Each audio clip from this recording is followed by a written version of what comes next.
اعوذ باللہ من الشیطان الرجیم بسم اللہ الرحمن الرحیم۔ السلام علیکم ورحمۃ اللہ وبرکاتہ۔ کیسے ہیں ویورز آپ؟ امید ہے خیریت سے ہوں گے۔ ویورز، آپ کو میری ویڈیو سمجھ میں آ رہی ہیں؟ قرآن پاک پڑھنے کا طریقہ سمجھ میں آ رہا ہے نہیں آ رہا؟ کسی قسم کی کوئی مشکل کوئی پریشانی ہے تو آپ کمنٹس میں بتائیے۔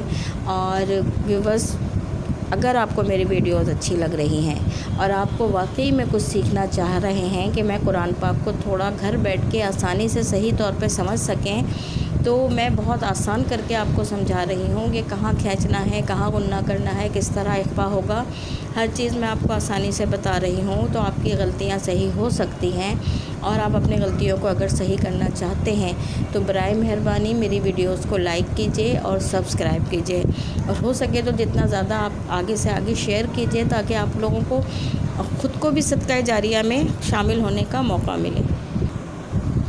ویورز، میں نے آپ کو سورہ بقرہ کے 4 رکوع پڑھا چکی ہوں۔ آج آئیے 5واں رکوع شروع کرتے ہیں۔ اپنے ایک ایک رکوع کو ساتھ ساتھ پڑھ کے صحیح کرنے کی کوشش کیجیے، تاکہ جب ہمارا کسی ٹائم پر کوئی پڑھنے کا مقصد ہو تو اس مقصد کو اللہ تعالیٰ شرف قبولیت عطا فرمائے۔ ہم صحیح پڑھیں گے تو ہماری جائز حاجات پوری ہوں گی نا۔ جب ہم الفاظ ہی صحیح ادا نہیں کریں گے تو ہم کیسے قرآن پاک کو پورا مقصد حل کر سکتے ہیں؟ ٹھیک ہے، تو آئیے شروع کرتے ہیں 5واں رکوع۔ بسم اللہ الرحمن الرحیم۔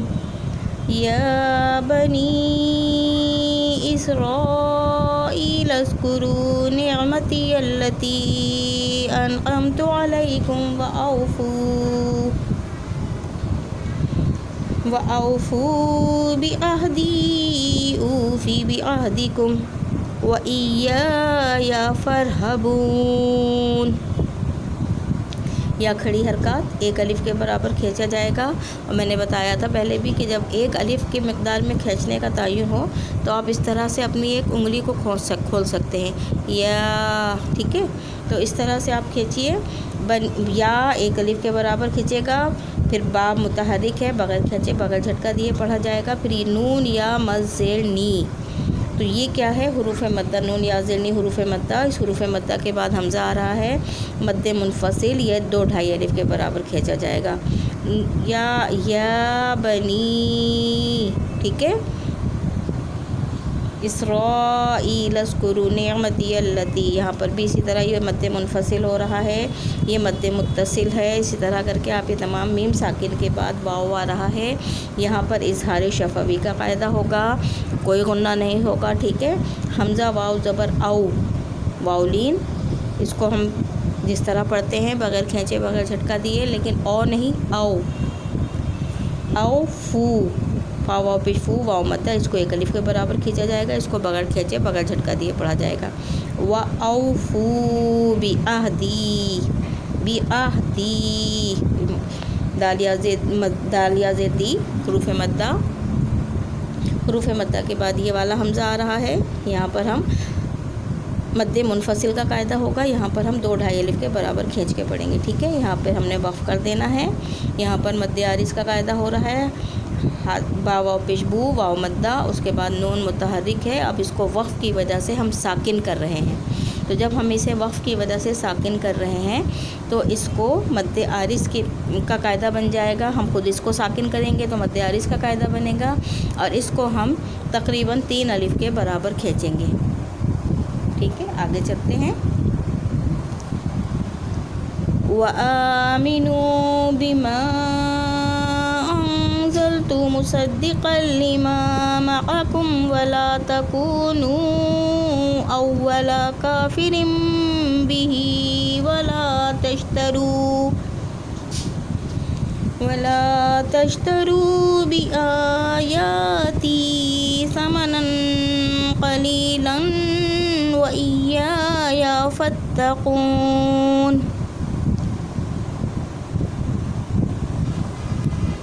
سواد وقف مرخص کی علامت ہے، یہاں ملا کر پڑھیں گے، وقف نہیں ہوگا، اس سواد کو دیکھ کے کسی بھی صورت میں وقف نہیں کیا کیجیے، ملا کے پڑھیے، یعنی اس کے آگے شروع کر دیجیے فوراً، سانس نہیں ٹوٹنا چاہیے، اور اگر سانس ٹوٹ گئی تو پھر آپ اس کو دوبارہ ملا کر پیچھے سے پڑھیں گے۔